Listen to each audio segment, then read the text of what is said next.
It's your boy Jay Hardcore Boxing News back at you with what's happening in the world of boxing today.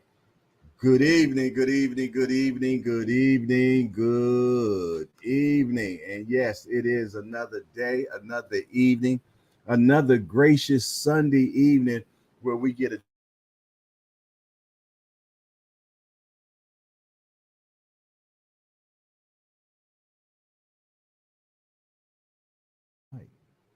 that probably gonna work a little bit better. Now you can hear me. How y'all doing today? Good to be up in the building. Glad to be in here with everybody, Lottie Dottie. I'm gonna bring my guy, Mr. Will, in the building. How you doing today, Mr. Will? All right, brother Jay, how you feeling, man? And both hands, man. I'm blessed and no stress. How about that? Sounds great. Sounds good. No Yes, doubt. indeed. How was your weekend? Hey, man, it was good. It was a good weekend. No That's good. complaint. There ain't no use of complaining, man. We just, For no real. matter what, we still got to deal with the situation, right? That's so true. That's so true. But let me bring Bruce up in here. No Hey, problem. Bruce, how you doing? Hey, how you doing, guys? Jay All Hardcore. right, Bruce. What's happening, brothers?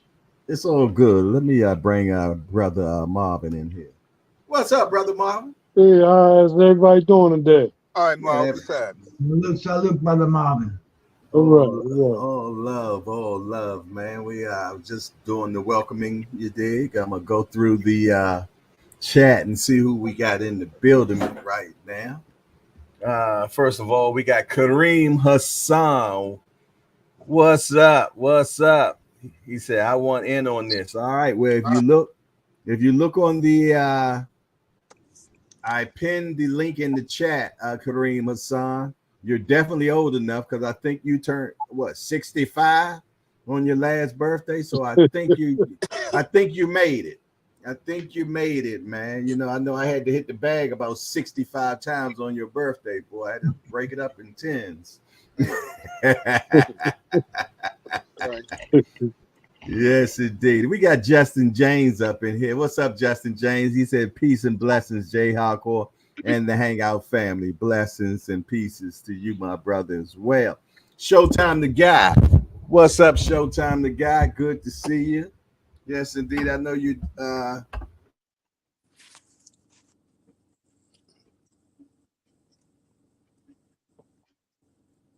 Can't hear you, JR. You're on mute. You're on mute, Jay. There we You go. muted. You I Yeah. dropped, muted. I dropped the mic, man, so I'm good. Now. Back. Okay. You can't do that till the show's over, brother. Huh? When the show's over, then you can drop that Oh, mic. Not oh, now. that's how it worked. Okay. Mm. Well, you know, I'm over 50, so I got the right to drop it when I want, man. All righty. Who else up in here, man? Let me check and see who else. Okay, we got my guy Lonnie Lee, hashtag JBT. He said, "Bruce Gas, salute to you, bro." All Salute, right. brother. We got Can't Get Right in the building. The Rise Podcast Senior All International Access Car. Something like that, man. The boy got about 15 names. You think he a Chinaman or something, man. I don't know. Oh, Wong Sung too. Hey, cut it out, yo. There used to be a story, man, that I loved when I was a kid.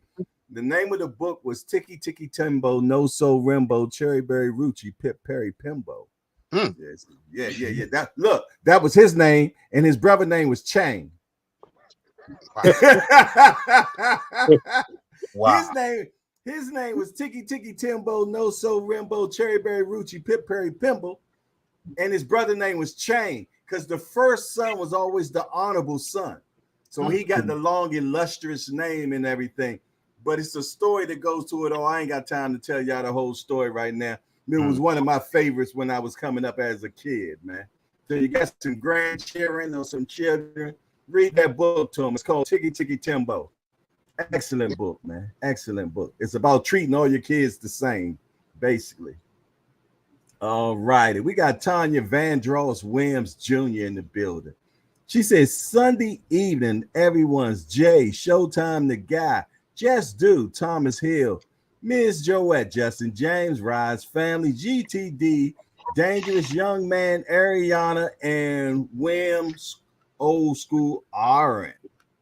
All righty. We got Tim Layton, hashtag JBT in the building. What's up? Hashtag JBT. That's my brother from another mother. We got Daniel Berry Sports Highlights. Okay. He comes from Bruce Gas, Boxing, Jazz, and more. Salute to you, my brother. Appreciate you being back in the building. All righty. Let's see who else up in here. We got my guy, Scale Scrupatoy, hashtag FBA, hashtag SOC. We got Rodney Evans, a.k.a. Hot Rod. He back in the building. He said, OG Bruce, salute. All righty. Let me see who else we got up in here. We got Denario Spata. He said, much respect to the OGs. Okay. And yes, indeed, I want to welcome my esteemed panel. We got myself, we got Mr. Will, we got Marvin McDowell, and we got Bruce Gas. Yes, indeed. So far, we got a full house, and I'm pretty much sure there will be more to come. But you know what? We can just jump on out there, man. The title today is The Old Timers Will Discuss What Makes You the Face of Boxing. But before we get to that, man, I had a question that I always get different responses to, and I felt though there'd be a good question to ask you fellas. And that first question I would like to ask you all is this: what did the pound for pound person mean when you first heard about it back in the day? What did pound for pound mean to you back in the day? And what qualified a person to be pound for pound champ? Mr. Will, you was the first one in the building. You want to ask that one first? Sure. Or what it really means is, say for instance, the guy could be a featherweight, but they saying if he was heavyweight or featherweight or whatever, they saying no matter what the weight class, he would be still considered the best in the game. You know. Okay. So no matter what weight class, and let me ask you, who was your best pound for pound guy? Ooh, that's a superb question, but I said in my lifetime. Yeah, in your lifetime. Got to see. I would have to say Hagler. Okay. All righty. Our next person that was in the building was brother Marvin McDowell. Was Marvin in? No. Bruce, you was second one in the building. What does pound for pound mean to you? Okay, when I was in my early years of boxing, I read Ring Magazine, Boxing Illustrated, KO. I mean, dude, that was what we did. Every boxing magazine available, we read.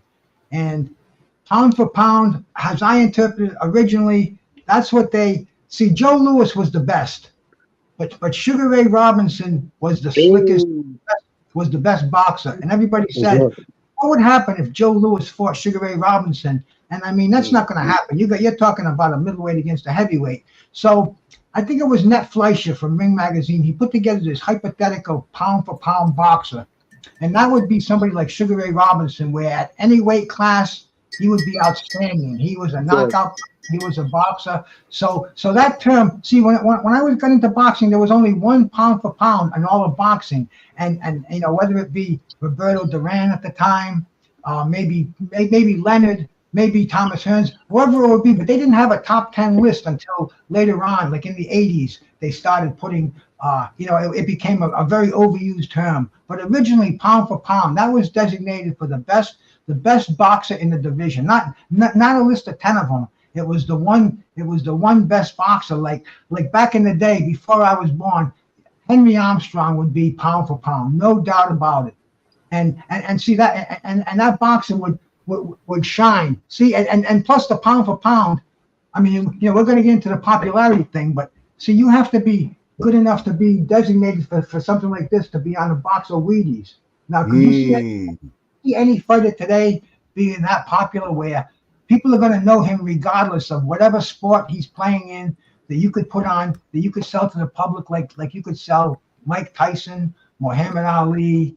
I mean, the pound for pound fighters, the greatest. But it's passed around kind of freely these days, and I'm sure we're going to talk about it. Great answer. Great answer. I'm trying to straighten things up. Okay, next, Marvin. Tell me what you got, Marvin. Well, when you mention pound or say pound for pound, you cannot not go back in the old days. Sugar Ray Robinson. Whenever I hear pound for pound, that's the name that always jump into my mind. Because in any era, if he was in this era, he would be champ right now. So his name would resonate, I'm saying, throughout history. And I'm quite sure if Sugar Ray Robinson was fighting right now, he would be the champ right now. So, pound for pound in any era, I feel that Sugar Ray Robinson fills that gap, fills that title, man. That's how I feel about that. Okay, so that's your guy. Okay, Troy, you can unmute yourself. Welcome, my brother. I appreciate you coming back. The question is, what did pound for pound mean to you when you first heard the term? Simply put, the best of the best.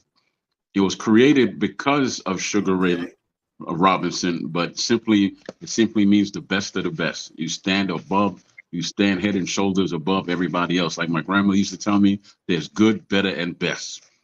If you pound for pound, you are the best. People are reaching up to get you. You are not reaching down to get them. Okay. And your pound for pound guy would be Sugar Ray Robinson? My pound for pound guy overall, yes. I would honestly say it would be two of them, to be honest with you. One would be Joe Louis, because I never saw him off balance. In any of his fights I watched, he was fast. He could knock you out with either hand, and he was very knowledgeable, extremely knowledgeable, right? And the other one would be, I'm biased with this one, but I would say Holyfield or Mike McCollum. Okay. All right. When I first heard about pound for pound, I always understood it as a person that could go to different weight classes, and whatever weight class he go to, he still continue on winning.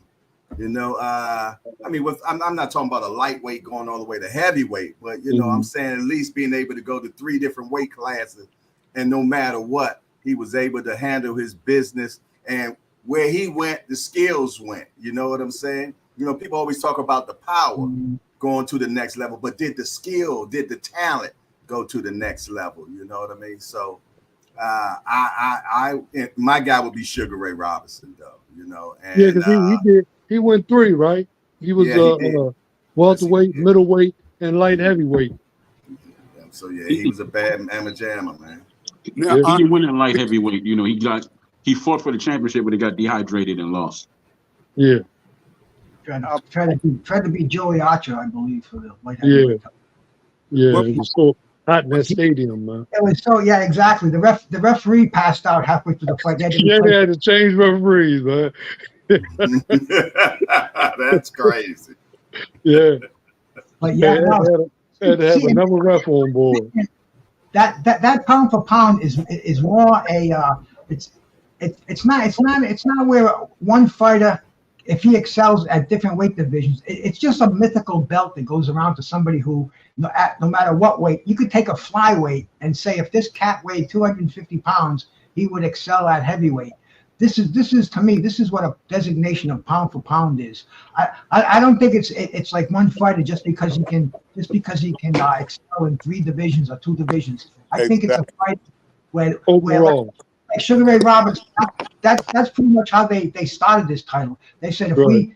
we blew him up to heavyweight, he'd be unstoppable. This man at any weight is pound for pound, and it's not the weight you're weighing. It's the skills you have. right. That's where I'm at with it. That's why Yes. that's why I say Sugar Ray Robinson. Hey, Kenny Ellis, salute, brother. Hey, how y'all doing? Hey, what's up, man? Yes. What's What's going up, on? What's up, brother? All right, Kenny. We can go straight to you. The first question, Kenny, was when you first heard about pound for pound. What did that mean to you? What was your understanding of what the pound for pound person would? What was the requirements? What made him pound for pound? I was thinking each individual weight class, pound for pound, like you the baddest man within your weight class. Okay, all right. And out of all, who would you consider your all pound for pound guy? Yeah. Marvin Hagler, Okay. Larry That's Holmes. 2 Marvins today. Okay. and Sugar Ray Robinson. Yeah, All right. I'll go for all that. Yeah, it seemed like Sugar Ray Robinson definitely took that hands Yeah, down yeah, without a he doubt. started. But He we started. still we still had to, like you said, give Henry Armstrong his Yeah, his so respect. many of them. He was many of like one guy. He was the only guy to do what he did to this day, to hold 3 belts simultaneously at the same time. He Yeah, had the featherweight, lightweight, and welterweight belts. All that, nobody else ever did that. right. I think fighters could do it today if the sanctions would allow them to do it, but they won't allow them to do it. You know. Mhm. They'll let Canelo do it. Yeah. Oh boy, here we go. I got a question for Brother Kenny. I think I know you, brother. Are you the same Kenny from the gym on Pennsylvania Avenue? Yeah. Up to that, huh? Okay, Yeah. good, man. You know, we met before. You know, you actually from the second best gym in that area. Okay.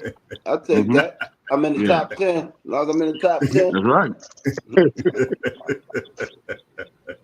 it's all good.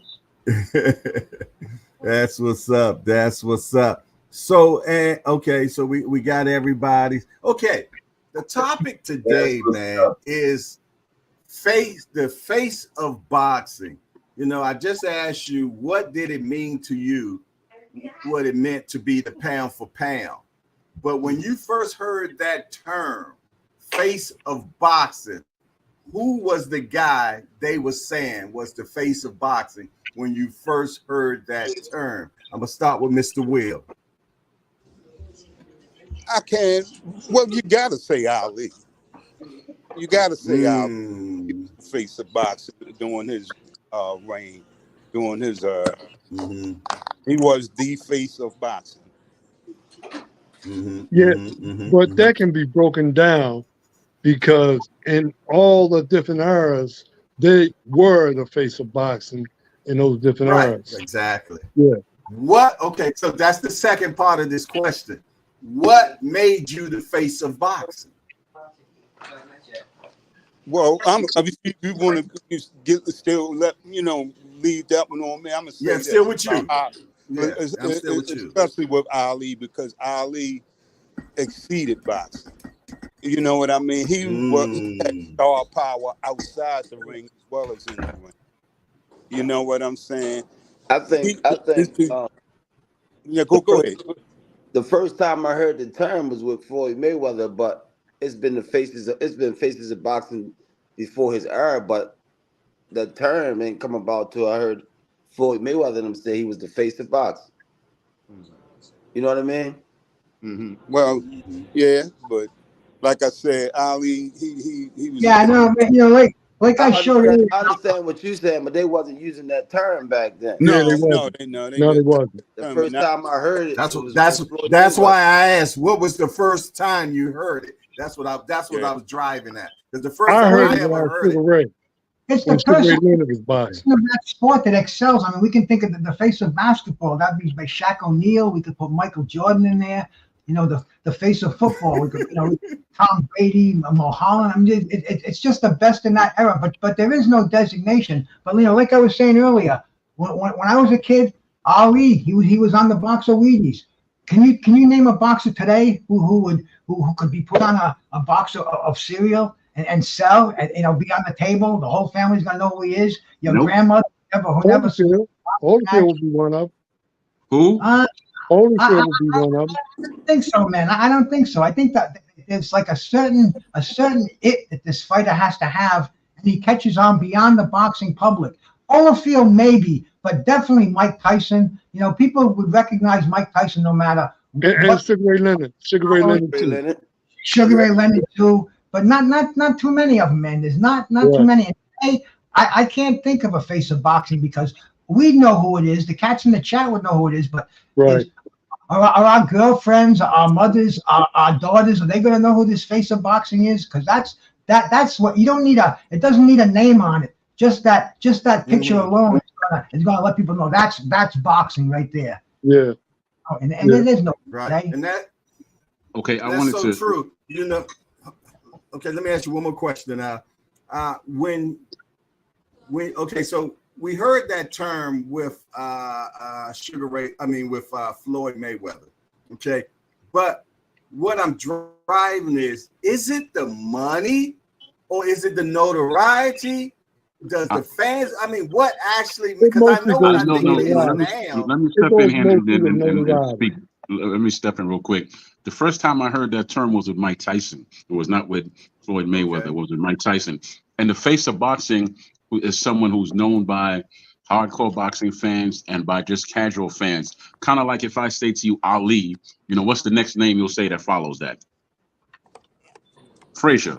If I say Sugar Ray, the face of boxing is known outside of boxing, and it's not just the wins, but it's how you win that makes you the face of boxing. If you just go about the motions and beat who you're supposed to beat, and just fight fighters you're supposed to beat, and you just look boring doing it, you're not a face of boxing. You're just a winner. That would be Floyd Mayweather, right? I agree. Tyson, on the other hand, he was the face of boxing during his time. Everybody knew who he was from the guy who was a hardcore boxing to the guy who drove the bus and really didn't follow boxing that tough. You knew who Mike Tyson was. Everybody knew who he was. Everyone from Hollywood to the hood, everybody knew Mike Tyson. So that's the face of boxing. Everybody knows you. Out of boxing, in boxing, everyone knows you. Yesterday, that's the way you determine who the face of boxing was. But it seems like today it's who generate the most money. Not saying it's right, but that's what it seems like now. It's gotta be the perfect storm. It's gotta be the popularity. It's gotta be the recognition, the money they're making. It's everything, because the boxer who does this, he stands head above. He stands head above other people in the sport. And out of the ring. And out of the ring. Right. Yep. But boxing doesn't have a face. I mean, okay, you have Alvarez. He's the face. For let's say, the Latinos. You have Joshua. He's the face for the UK. You have Tank. He's the urban face of boxing. There's no one person that's the overall face of boxing. Yeah, you're right. You got different categories. You got the corporate world, like certain people. The urban, the inner city, like certain people, so it varies. Well, it seems like it seems like it transcended. You know what I mean? At first, it was based on talent, notoriety, and everything, and now it seemed like it then came into the dollars, because it seemed like look. Right now, they're saying, hold on 1 second, Bruce. Let me finish out. You have Tank right now, right? And everybody knows him. You know what I mean? Urban, whatever. Tank sells out wherever he goes. But Canelo still commands the highest dollar right now. Just asking for 150 million. Not to say he's going to get it, but it seems like he's going to come close. Yeah, he gonna come damn close, man. They gonna do I what they think can. what Go ahead. Hey, now let's let Bruce go next because Okay. I cut him off. you Okay, go. okay, man. You know what? We said Mike Tyson was the face of boxing. Fucking Mike Tyson still is the face of boxing. Yeah, yeah, He just that, bro, and we can't get him out of our mouths, man. Everybody on YouTube is talking about it. So tell me that's not the face of boxing. Everybody knows him because of how he was built. Because he was built to be that way. When he came up, he was known as the next Sonny Liston or whatever. He was built that way. He Yeah, but fought- regardless, everybody you know, knows these who he fighters are not built that way nowadays. They spend so much time on social media talking instead of fighting that they're not built to be known like that. And that's what I was going to say, man. The last 20, 25 years, social media opened up to the world. Now, everybody got a voice. One time, it was a few voices heard.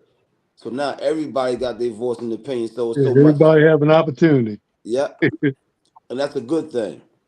Yeah, To one time, we Yeah. was just one ranking. It's always biased rankings.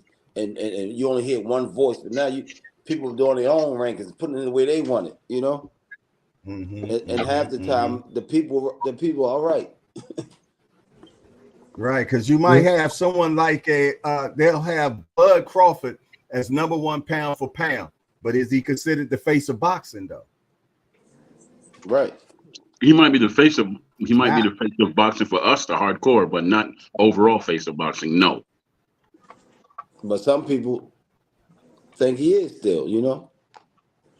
We just a percentage. And that's the way the sport is now. So is it a money contest or is it a popularity contest now? What is it? it's all mixed up, man. It's all That's mixed what up. I'm saying. It's Everybody kind of got a mix voice. of everything. Because if you look at Joshua, he fought good competition to get where he was. He's a 2-time, a champion. If you look at, Alvarez, he fought good competition to get where he was, and now he's doing his thing. And Tank is a knockout guy, but his competition is weak. So it's all in how you're built. Everybody has their different sections now. I don't think his competition is weak. It's just they won't fight. Right. But you look at the podcast and the media, they make it look like Tank ain't fighting him. Tank can fight anybody, and his competition ain't weak if you know the stats of the people that he fought. Right. I do though. Too. I do because I definitely do. But if it don't make dollars, it don't make sense, man. Exactly. Tank In the time long fought run, I think- 126 pounds. A lot of people don't know that. He done been all the way up to 140 pounds. That was a good fight too. That was a good fight. Oh yeah. Does Tank That's give a why I don't shit? understand why he doesn't go up right now. When he fought that 140-pound fight, he said, "This weight class ain't for me. I'm going back down." He didn't weigh 140 at that fight. He came in under 140. Hey, Kenny, let me ask you a question. Does Tank care if he's the face of boxing or not? I mean, he got the title, but he didn't make it. So if it would have never crossed his desk, it wouldn't make a difference to him. Title in the first place, face of boxing. Think about the face of boxing. That's what I'm asking. I'm sorry, Troy. I'm just asking. Does he think he's the face of boxing, or does he care about it? Yeah, I don't think he's he the care face. about it. I don't think he care about it, really. I mean, if they take it from him, it wouldn't hurt him. But he knows he's the face. Well, But it's not a real title. It's if you're nobody can take it from you. If you're the face of boxing, bro, you're the face of boxing, man. exactly. Nobody can take it. Right now, if Tank can fight a cab driver and it's going to sell out. It's going to sell out. Yeah, but that's the boxing fans that love that. But is that go beyond boxing? That's who the face of boxing is. But I'm talking. But Tank is definitely known. I mean, you can just mention the word Tank on the streets. People know what you're talking about. I can go down the street and mention Alexander Usyk, and they kind of looking at me funny. Like, who's that? Yeah. It doesn't matter if it's heavyweight or lightweight. You're going to be a character to be the face of boxing. And Tank is definitely a character, bro. You also have to do something in the ring that's special. Usyk doesn't do anything in the ring. He's just, he's just a reliable Chevy. That's all he is. He's not anything special. Well, he's special where he live at. You know what I'm saying? Where does he live? Yeah, that's what I'm Definitely saying. a What I'm hometown saying. favorite. You know? Yeah, yeah. I'm saying it all depends on where you at and who you are. You know. Exactly. Hey, That's for sure. he's not chopped liver though, man. I mean, this guy has made it all the way to undisputed. You Yeah. know what I'm saying? So I mean, I'm not gonna call this Well, guy chopped liver. well, you know, he's not undisputed. You know, he's actually unified, and I give it to him.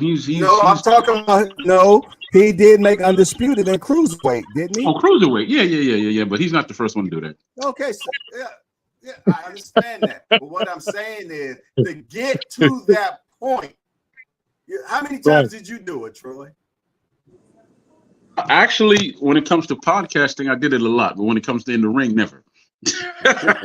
Okay, all right. That's what I'm talking about. In the ring, to be able to have all 4 belts. You know what I mean? Meaning you got all of them. That's not an easy fate, and it's not a lot of people that have done it either. So I don't call the guy chopped liver, man. Hey, I won't do that. You know, that's just like he was chopped liver. I won't call I fighters said he was. I said he was a Chevy. A Chevy's a good car. It'll get you where you need to be and all that. You know, a Chevy's a very reliable car. Chevy a good car. It's just not a Bentley. Say about that Chevy now. Yeah, but I'm saying, you know, man, I love them Chevys, man. Oh yeah. Me too. You know, look, man, the Chevy Impala, you know, the 80s, 1981 when I won. Oh man, I like that 94 Impala. That 94 Impala, I want that right now. If I can find one. So the question is, what type of Chevy is he? That's what I'm at. Is it a Chevy Cavalier? 85, 84. He's about 85, 84. He's a brand new one. No.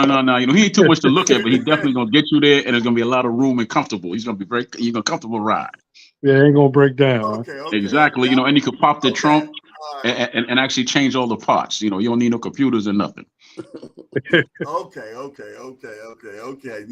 Straight up and down then. All right, I got you. Hey, let me shout out Ricky McQueen's watching us on Facebook. We broadened our horizon over here, man.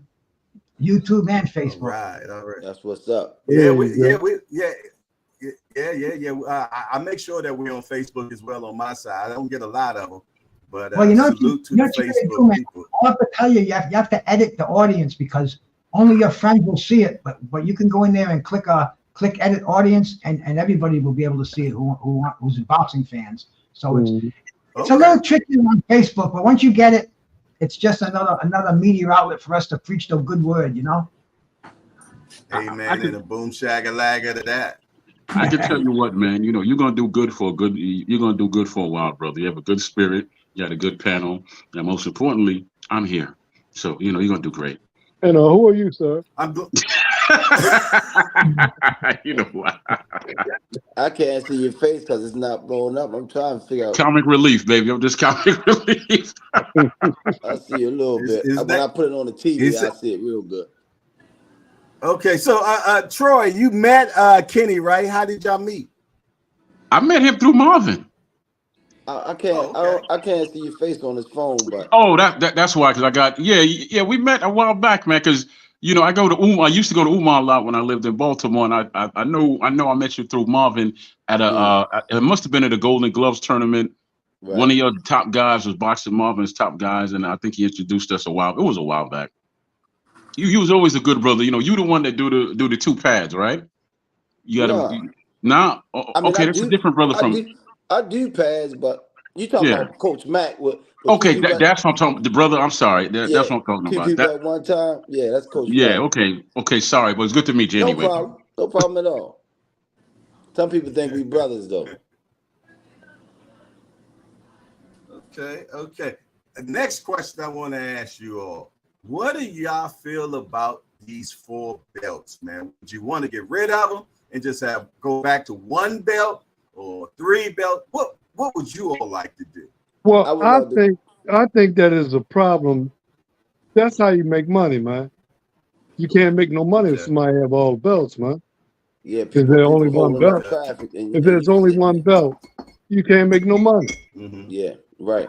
So you need different situations going on, so the money can be spread around. because we might not see the fight that we really want with the person that got the one belt. Exactly. Okay. You know what I'm That's what's saying? going So on this today. open the doors and let everybody have a chance, man. Because Yeah. when it's one, there's a lot of politics to this stuff, man. Like And when Canelo, he nobody, got certain Mhm. belts, and ain't no fights going. Certain fights ain't gonna happen as long as he got the belts. right. He got all of them. He got all of See, them. Bring back the check this out. WBA, WBC. That's all we need in the 15 rounds. That'll make me happy. Quick quiz. What was the first belt? WBA. NBA, Yeah. NBA, BA. NBA. It was the NBA, which Yep. It was the NBA, actually. NBA. Yeah. Yeah, That's what I National said, Boxing NBA. Association. Yeah, it was that one. Then the WBA came. Yeah. But dude, you Yeah. go before that, and John L. Sullivan had a belt around his waist. Where did that come from, right? He used to hold his pants up with it. You know that they both had. I think the Ring Magazine belt goes back even further than that. Yeah. Yeah. But see, personally, I think there should be one belt in boxing. I can't stand fucking 4 belts. When they talk about a 4-belt fight champion, But see, that's when the politics come in, man. Because the ones that deserve a shot at that belt, man, Never probably get it. would never get a shot, man. see, if there was only one belt, the fighters would fight each other to get a shot at that one belt. Now they're lazy. They got a belt and they don't have to fight the best because. But it still was political back then. When there man. wasn't that many belts. You know, it drives a fucking purist like me crazy. There's nothing I can do about it. This is boxing today, but there should be one champion per division. All the belts should be minor league. Boxing should be like the fucking football and have a Super Bowl once a year to determine one champion. The best are going to fight the best and still make a lot of money. But having all these crazy belts, it cheapens the value of a belt. And I mean, it's like, I couldn't tell you. There was a time where I could tell you every fighter, every champion from heavyweight to flyweight, WBA, WBC, and even IBF. But now, man, you got so many with the WBO in there, and you got interim champions and fucking silver titles. And I mean, But back during that time, it still was political too. You know, everybody wasn't getting shot. But still, to become the champion, you had to beat the champion. Now you got 4 different guys saying that they're the champion in that division. And it's not the same, but that's the way it is. I have to kick back and enjoy the ride, man, because this is boxing. It's never going to go But I'm back. saying back then when there was one belt, everybody didn't have the opportunity to get a shot at that thing, man. Even the ones that might have been the champ didn't get that shot, you know. And you know, it was that race thing going on back in the day too. You know, Yeah, but today that would all be brought up front because today we have the internet and things like that. We're not going to hide those back like we did back in the day of Jim Crow. Today, people would know about that, and we know how wrong it is. And I don't think that's going to happen again. I think there should be one title per division. But I'm saying that's why. I think Mr. Will wants to say something, like brothers. I think Mr. Will want to jump in here. Yeah, I just wanted to ask a quick trivia question. Who was the first IBF champion? Murray Sutherland. Murray Sutherland? Murray Sutherland. Okay. What year? I think it was Had to be 1980. around 84, I 85. thought it was Larry Holmes. I was going to say Larry Well, Holmes. I was going to say Larry Holmes too, Mark. they gave Larry Holmes the belt. Yeah, I They gave know. Mark the Yeah, belt. because he wouldn't fight Greg Page. He relinquished the WBC belt he had for 6.5 years, and they started the IBF and just gave him that belt. That's a fact. That was started by a black guy, right? Bob Lee. Bob Lee. But I know Holmes had money tied up in It was started by Robert E. Lee, who just happened to die yesterday, man. Yeah. You know, he passed away yesterday. He died yesterday? He died yesterday, bro. Who did? When did he die? Wow. I thought he passed away like 10 years ago. Yesterday, bro. Wow. Wait a minute. I didn't catch the name. Who was it again? Robert Bob Lee. He did time for accepting bribes for ratings back in the 80s, I believe. Oh, Yeah. Okay. Yeah, I thought he passed away. Yesterday he passed away. Wow. Patriotic. Wow. Yeah. See? Every time I come over here, I learn something. That's the soul. I Oh, go to that's the class beautiful 10 thing years about ago. it. That's what it's all about. Cosmic, Mm. funny man out there. I tell you what though, you're gonna hear me say some stuff. It's just for comic relief. But look, you got Marvin here to keep me in line, and you got brother Will. All I gotta say to Mr. Will, is Deontay Wilder, and he'll straighten me right out. You went out on. You said something about Deontay Wilder. Wilder should be on the pound for pound list. Oh my God! See, Yeah, that's comic relief for real. Yeah, that's definitely comic relief. Man, look, honestly, like I said before, y'all might have heard me say it before. When I think about boxing, he doesn't even come to mind. I'm not disagreeing Yes, with you. Wow. Yeah, just leave brother Wilder alone. He's on a comeback, man. He's on a comeback. Yeah, Come back He's when? about to get knocked out Hey. again. yeah, he will. He will. I He's mean, about that's about inevitable. to fight. He's about to fight. He's about to fight Zilly Zhang next. The Who? big Chinaman that just lost. Yeah, Billy okay. Joe? He's gonna get I knocked got out Zhang again. stretching him out. No, Got Zhang stretching. Zilly Zhang. Zhang that just lost to Parker. Yeah, Oh, Did he Zhang- really lose that fight? Do you think he lost that? Yeah, he lost that fight. it was a close fight, but I think It was. Parker. It was. I can't say. I don't think he did. I don't think he did. I don't think he he did did enough either. to win though. No, he slowed down after the six. I'll say 6th round. He started slowing down and become, and he's been getting. He just started doing the same thing. He's just trying to drop the left, try to drop the left. That's all he was doing. He wasn't doing nothing else. Wasn't even trying to set it up. But I mean, I still don't think he lost the fight. I could have went for a draw before I just gave him that loss like that. Yeah. Because I didn't see anything spectacular Parker was doing either now. No, Parker was outboxing him after a while. Parker started catching him after a while, and he started taking the rounds from him. But it was at a real pedestrian level. That's for sure. That's because he slowed down. He slowed down after the 6th round. He slowed down. So that I don't know if he trained. I don't know. That says a lot about his training too. We got to give it to the Prince, man. The Prince Turkey for putting these fights on. Now he's got this card on June 20th or June 1st. When is it? The heavyweight card with Wilder and Zhilei Zhang, and then you're gonna have triple Danny Dubois and Heracek on the undercard, the co-main. I mean, Yeah, dude, money is no object over there, man. this is like the 80s. This is like Don King putting on these fights in the 80s. Yeah, but you know, you know what? You see Greg Page fighting Tim Witherspoon or something like that, man. I'm digging this Saudi Arabian action, bro. Yeah, Why we can't get our fighters money like they get our fighters money? there ain't no money because It's promoters want to make some money. Take some of that money. What do you mean our fighters, brother? In the U.S. I mean, Boxing's we shouldn't international. have to go over there to get paid. Well, hey, man, this is a business. You go where the money is, right? I That's it. understand that part, but we shouldn't have to. Why they can't Why treat us Hey. over here? Because we got a lot of cheap promoters over here don't want to give the money up. Why not? That's crazy. I mean, because if you want money, you go to Vegas. If you want money, Yeah, you go I to. don't have nothing against it, but I'm just asking why. No, they, No, but it's no different than traveling to Vegas or traveling to Madison Square Garden, traveling to the bar. It's just traveling. That's all it is. I'd rather travel No, I'll tell you what. less as possible to get the money. Might But I be tell not, you might what, might man. not be able to make it back on that plane, man. That's a Hey, long hey, ride. I'm not Come going on to now, travel any come on further now. than Who's the Prince ripped off? Since this started, have you heard a fighter said, "Well, I ain't getting my money"? Have you heard one fighter saying, "You get my I money"? tell Yeah, you, that's what I'm saying. Why not we yet, can't but be I right tell- over here? It's right, but why we I can't tell you do right what over though, here? man. Because ain't no money over here for boxing. That's It's it, money. man. They They just don't making want it to let look. off. They're making these fights back to back to back to back too, man. Yes, you sir. know, That's a and good thing. it's happen quick, too. amazing. No, And no, we no. know Good Quick, thing. they don't drag it out. the beautiful part about it is I don't have to go anywhere. I sit right on my couch here and watch it on my 60-inch. You could have it in China, and Saudi and Las Vegas. You could have it in Baltimore. It ain't gonna make any difference to me. I'm gonna watch it anyway. So I don't give a fuck where they have these fights.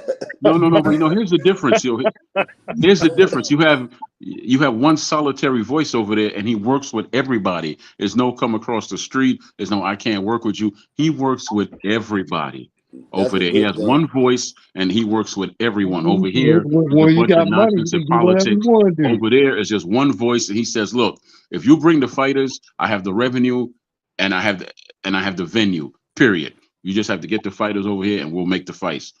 That's it. There's nothing else to it. There's one fight that he don't want to take. One fight he said he's not interested in though. Which one? Canelo versus Benavidez. Probably because it's just not big enough. It's just not big enough. That's why. So what happens if you go over there and you don't get your money?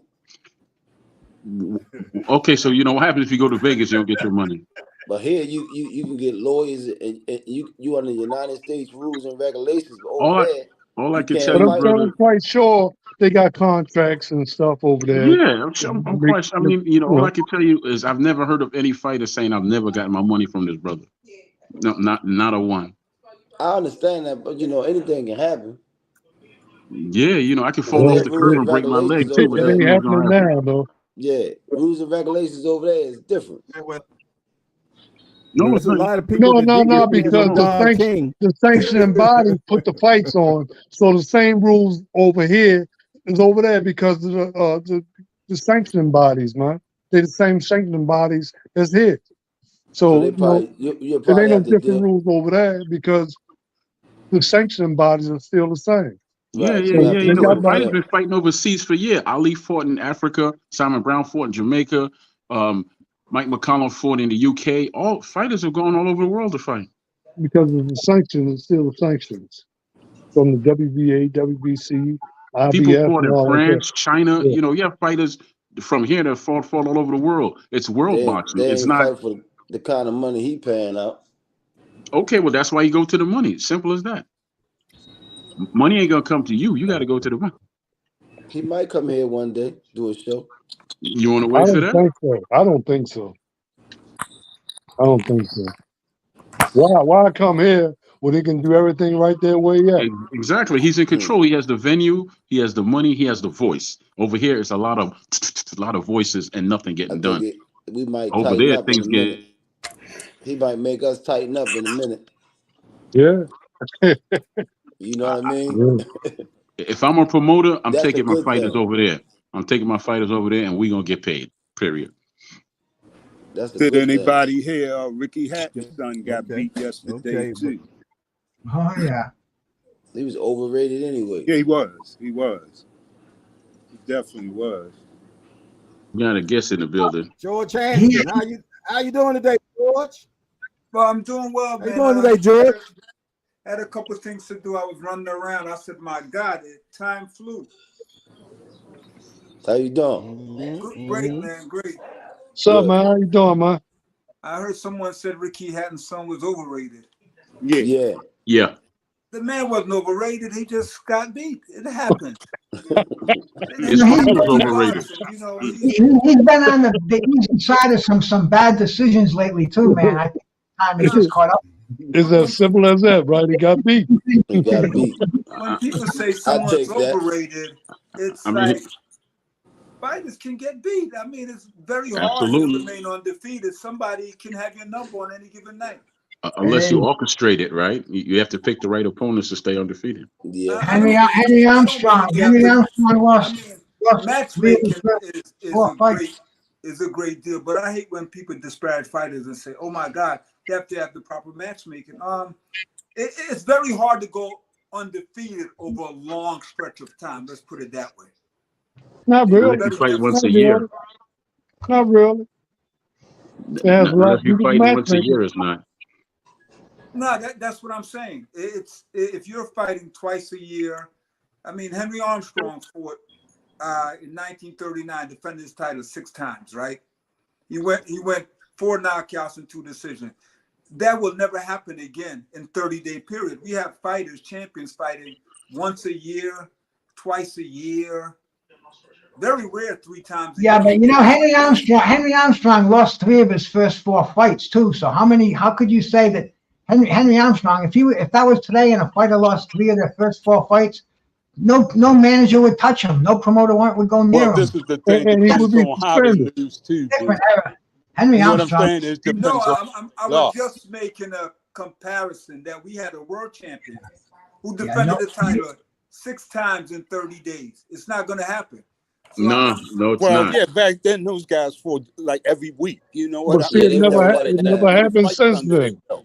The sanctions Yeah, weren't They were allowed. built different back then, They obviously. were. But- They but- were. I can't the compare only thing I'm the fighter speaking, in that era to anytime a himself. fighter lose, somebody say he was overrated. No, he lost by somebody who studied him and figured out how to beat him. He wasn't overrated. I tell you what, Anthony Joshua, in the last 11 months fought 4 times, Yes, which is a lot for this era, right? yes. And then I think Parker fought 5 times in the last 12 months or something like that. Dang. So, these guys are fighting. Some guys are fighting, but there's other guys that fight just once a year and nobody know, and they claim they did say that, but nobody's going to know you like that. Yeah. But I don't blame, if they're world champions, I don't blame the fighters so much because people are going to do what you allow them to get away with. But I blame the sanctioning body that you can have somebody holding the world title. I don't mean to mention their names and sit on it for a year and a half and don't defend Yeah, it Charlo. for 6 months. That's ridiculous. It's the sanctioning body. If a guy can't defend in 3 months or 4 months, you should strip him. They should strip them. Yeah. Or 2 years. 2 years you own the belt. Look how fast Bud got stripped. Bud got stripped in 3 months. 3 months. How long did Charlo? I think I was in grad school. 2 years. He had the Charlo belt first 2 won. years, and he hasn't been stripped yet. Charlo He's had the sat on belt 2 championship years, for and he how hasn't. long and did defend it? I 2 think years. as long 2 as you got a years. doctor slip, they can't strip you. Nah, or they some shit. I thought Charlo did get his. Which Charlo we talking now? We're talking about the one at 160. The big one, yeah. Jamal. Big one. Okay, yeah, he still got his belt. Yeah, he do. I He got thought the WBC. The WBC love them all. Well, it was a medical, right? There's so That's much why I couldn't hypocrisy defend. in boxing. And When it's a medical, they how can't strip can you. you not defend your title for a couple of years and you're still champion?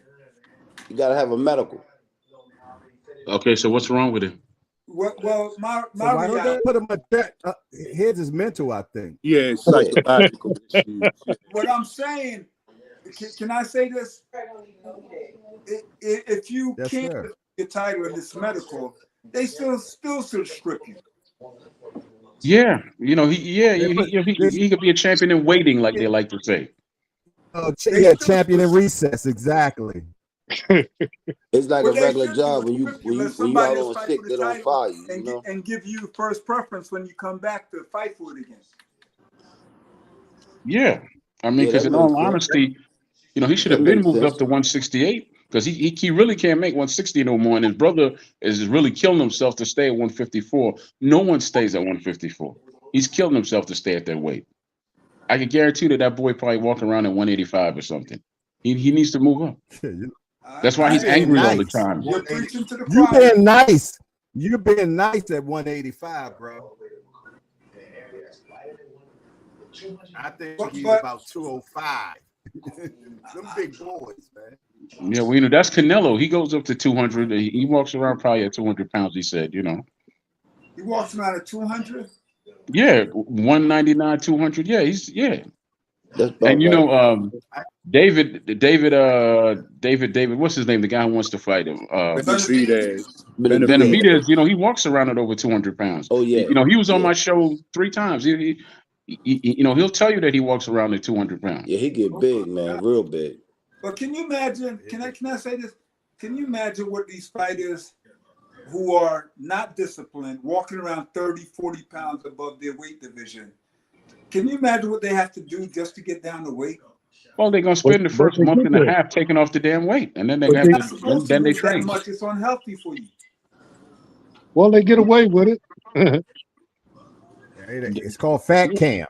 Well, some of them do, but it depends on everybody got their own DNA. Some people can do it and some people can't.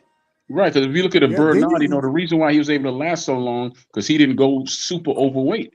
He Right. probably stayed at. He said he stayed at 165, 170, and that's it. He with a didn't go any 20 higher with than a that. and he had a 28-inch waist, man. Yeah, for Like a years, grown man. years. Yeah, 28-inch waist. That's crazy, man. I ain't seen that since junior high. Only Kenny other like, guy I "Yeah." could think of that was the only other guy I could think of that was like that, and he was a heavyweight, was Ken Norton. Holyfield had a 30-inch waist, Yeah, that's a true. heavyweight. What about Mike Hercules Lever? That dude looked like he was jacked on steroids. He never lifted a weight. He never took a drug in his life. He was just Yeah. genetically buffed. Yeah. I mean, you cats remember Mike Weaver, don't you, man? Nailing Yeah. John Tate with that left hook. Yeah, Mike, he fought John Tate. He fought John Yeah, Tate and Sugar Ray Leonard. Big fought John on Weaver, right? Sugar Leonard and Sugar Ray fought on the undercard. He fought Danny Boy Green. Yep. Yeah. Oh yeah. I'm not, that was one of my most memorable fight cards I ever saw in my life. There were 4 main events on that card. It was Marvin Johnson and Yeah. Eddie Mustafa Muhammad for the light heavyweight title, and Larry Holmes fought Leroy Jones for the WBC title. And that was free on ABC TV in 1980. Unbelievable. It was on a Monday night, too. I You mean, ain't gonna what have that no more. no, you don't hear that no more, man. 2 heavyweight title fights, Sugar Ray Leonard, and I mean, 2 of the top light heavyweights of the day. I mean, it was unbelievable. Go back and check that card out, because I was talking to some people that said, "Nah, you're crazy. That card didn't exist." I'm saying, yes, it did exist, man. Go check it out. It But wasn't- you know what I don't understand it with the was from pay-per-views. 4 different arenas. One of the event was from Sugar Ray Leonard's arena in Baltimore, and then the other they went to New York for the light heavyweight fight, and they went to Colorado for Larry Holmes, and they went to John Tate's hometown in I think it was in Tennessee for the for that fight. And John Tate, man, he had a rough homecoming that day, man. Woo, Mike Weaver. Yeah, Right, but you know what I don't they robbed John Tate's house that night when he lost the fight too. Wow. Yeah, Where did he live? he was from Texas. Good Lord. Yeah, no, but you know what I don't understand with the pay-per-views? I don't understand why don't they let us as podcasters, let's say if we buy the fight, why don't they let us show the fight, and we can show it at a discount to the people, which will get more eyes on their fights, instead of saying that even if you buy it, you can't even broadcast it on your own podcast because you'll get banned. Wouldn't it make more sense to say, okay, they'll lose more money that way? No. Because listen, we'll go ahead and pay the $80 for the fight, and then we'll say to the people who want to watch it, we'll charge you $15. And every podcast is different. Some might have 1 million, some might have 100,000, 22,000 like you, some might have a couple of hundred like me, but there'll still be more eyes on the fight because people are always looking. The promoters are not getting their cut. I kind of forgot about them. Yeah, I was thinking about just well, no, all the money could be divvied up at the end of the night, brother. Good for us. No, but all the money could be divvied up. Look, there's ways to do it. It's just that I don't understand why they just don't do it. It's not that difficult. Man, it really isn't. It ain't that difficult. They want to make all the money they can get, man. They don't want to sell nothing, man. Right. Well, if you have more eyes on it, then you make more money, right? Well, if you have more people paying out their pocket, then yeah, you but make more money. they want to get that money, man. They don't want to. They don't want to spread it like around. the streets is a different product, man. Nobody wants you on their corner. I tell you what, brother. I tell you what. 5% of nothing is nothing, right? But if you get 5 or 10% of something, then you made something. I mean, I guarantee you that more people watch the fights if you do it that way. It ain't gonna go like that. Nobody's gonna pay no $100 to watch it. But they're saying they're getting that regardless because you're going to buy it anyway. No one's buying fights nowadays. No one's buying fights nowadays. Nobody. They're getting that money from some damn well. Fights, man. A lot of people buy. I still buy. Maybe fights. from the few people that sell the pay-per-views on the live gate mainly, but not a lot of people selling fights. Anthony Joshua. I don't pay for poop. Put it that way, man. If it's a fight that I don't know who's going to win, yeah, I'll pay for that fight. The rest of them, I'll rewatch it on YouTube later, man. But Yeah. I'm not going to give my hard-earned money to no fight that I know what's going to be the outcome. I'm not going to do it. I don't I pay can be for honest poop with no you. more. I can be honest with you. The last fight I paid for was one my son asked for when he turned 10.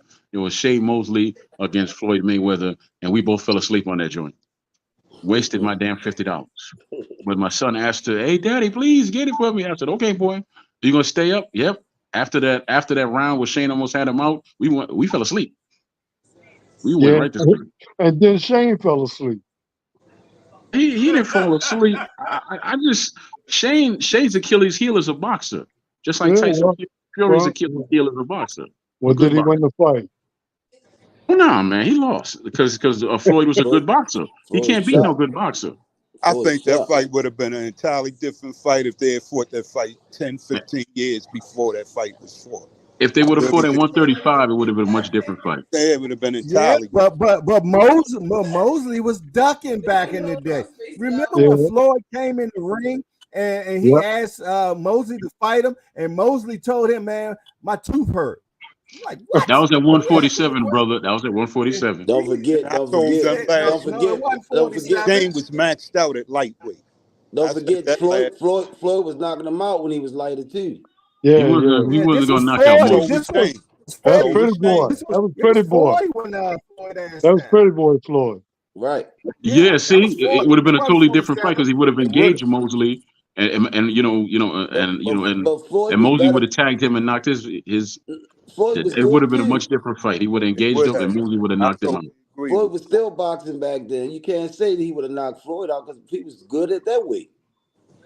I know he was. He was great at that weight, but And that was right Floyd after, was engaging people at that weight too. He was He knocking was. him out though. that was No, right after one of Mosley's most memorable performances when he beat Margarito too. So Mosley was I'm red hot. looking at that fight right now. Margarito and what's the name? Shane. Sugar Shane. Mosley. Shane Sugar went to his Shane. body. He I'm went to looking his at that body, fight right boy. now. Broke him down. Yeah, right after that, he fought Floyd because that was his highlight. Floyd always got you after you came off a real good win. Floyd will always get you right there. Yeah, I just have a feeling. he was still beat up. You know, y'all gonna jump on me for this, but I have a feeling that Shane threw that fight, and I'm gonna tell you why. When they talked about it to him, he said, "Well, you know, I was just nervous for the moment, and that was my biggest fight." No, Oscar was your biggest fight, and you beat him twice. Oscar was always bigger than Floyd, and you beat at the time, and you beat him twice. So how is Floyd your biggest fight, and you get all nervous? Style makes fights. Yeah, And yeah, Shane, I understand that. big man with Floyd. I mean, if Shane could have followed up, Shane could have had some maybe Floyd a was different bigger than outcome. Floyd was bigger than Oscar by the time he got to him though. Not really. I don't think Shane ever eclipsed Oscar. I mean, Floyd ever eclipsed Oscar. Hell yeah. Hey, that was a hell of a fight. That was a hell of a fight, but Oscar abandoned the jab. He abandoned the jab, and after that, Floyd got in his business, man. Yeah, because he let his pride get the best of him. He should have stuck that. He should have stuck behind that jab. He should have. Well, He should have. I- It would have been a better fight. But I tell you Well, what, when Mosley caught Floyd nicely, boy, Floyd got intimate with him, didn't he? That He come hugged with the the hell out of territory, that boy. you know. Boy, you know He hugged the hell out of Mosley. he was dancing with him like he was on Soul Train or something. You know, like he's on down the road. Don't you carry nothing. they got real intimate, Jack. Yeah. Floyd's like, I'm not gonna let you go. He said, Mr. Laba Laba. No, Mr. Laba Laba. Started the slow grind, the wine and grind. It's like, yeah. A few minutes later, A few minutes later, I don't know what happened. It was my biggest fight. Yeah. hey, George Hanson, we didn't get to ask you a question earlier because you ran a little late. When you first heard the term, the pound for pound, what did that mean to you? What was your understanding of pound for pound fighter? I mean, to me, it just means who is the best fighter, regardless of weight division, regardless of age, who's currently, if we're talking about pound for pound ever, means who we believe is the greatest fighter, because we know boxing is done by weight division. So overall, if we had everything all being equal, who's the best fighter, taking into consideration certain criteria? But what it has turned into right now is really everybody who has an opinion and can say something. There's really not much. If we had 5 criteria and they were quantifiable, then we could say it. But I think people look at it, who's the best fighter we believe, pound for pound. And if I had to look at some quantitative measures and say, is this fighter victorious? How many knockouts? Is he winning? How many titles? And just by the eye test, who's a dominant fighter who you believe can win at all times? Right now, the pound for pound best fighter, I would say, is Terrence Crawford, based on my own opinion. Who's the best who fighter was it right back now? Yeah, right now for you back in the day, who was you considered the pound for pound guy when you first heard that term? First term, I'm a boxing historian, and I read an encyclopedia. I watch whole fight. To me, based on everything I've seen, heard, the greatest fighter has to be Sugar Ray Robinson. There you go. There you It has to go. be Sugar Ray There Robinson. you go. I'm not an idiot. There you go. There you Gotta be go. Sugar Ray Robinson. Right answer. The man, Yeah. the man went 122-1. Had a 92 fight stretch where he went undefeated. Right. Plus, he had to be a bad man. He had a pink Cadillac. Yeah. I'm throwing that in there. Look, if he had just stopped fighting, we would have never seen this. 50-0, that would have meant nothing. You know what I mean? It don't mean nothing. It doesn't mean anything. Yeah, I know, but I'm just saying, Floyd went undefeated, but it's a lot of fighters that went past 50-0. Right. Is right. what I'm saying. Chavez is Yeah. another one. Chavez was like Right. 90-some fights into But his can I career say before he something? suffered a There's a guy right now that's 88, 51 and he retired undefeated. And Chavez, 90-something fights. right. He was actually fighting guys. Look at his record that were debuting. The thing is, though, Go look at his record. There are a lot of and Mexican cab drivers. Floyd's 50-0, he had 27 title fights. Right, and I'm agreeing with you. But if you look at Chavez, there are a whole bunch of Mexican cab drivers in there who were debuting. Yeah. Look at his record in that That's 90-0. Yeah, you're right. Yeah, but Don King, see, Mike Tyson went to prison, and Don King wanted Chavez as his cash cow. He tried to get that 100-0, and I remember that draw with Pernell Whitaker. And man, Pernell Whitaker dominated. That was hard. That was a That was robbery. hard. Pernell won that fight. But Don King kind of had those judges. He was the promoter. He's the man who paid for those judges. And Don King wanted to see that Chavez was 100-0. But when Chavez lost to Frankie Randall, if you watch that fight at the end, Chavez looks at Don King, and Don King says, "There ain't nothing I can do." Don just. I gotta warn you, these podcasts are admissible. You can't say that Don King paid those judges. You better say, I believe Don King paid those judges. Allegedly. Allegedly is the Don't word. say your opinion is fact. So what I saw and what I heard, man, You Allegedly. better say, I believe. my opinion is not the opinion of Jay Hardcore Boxing, bro. It's the opinion of who's bad boxing jazz and more. Don't state your opinion as a fact. There was once a former middleweight champ who got on a show and something and said Lou DiBella is a crook and end up paying a lot of money. Because Had he just stated, I believe. I'm a First Amendment auditor, my brother. no, that's My mouth. I'm an American. Well, I that's heard because they Don had a King personal don't know who he relationship. is right now. He actually worked with Lou DiBella before, so it was kind of personal. That's why But actually happened. can I say this? I would never get on a show or publicly state my opinion as fact. Me either. I would be like R. Kelly. I believe I could fly. You can be sued. All you have to do is watch Don King, bro. You can watch any documentary about this dude, and you can if you lived through it. I'm sure you did, George. You saw how he treated his fighters. Our brother Tim Witherspoon, bro. I mean, come on. No, can I Come say on. that again?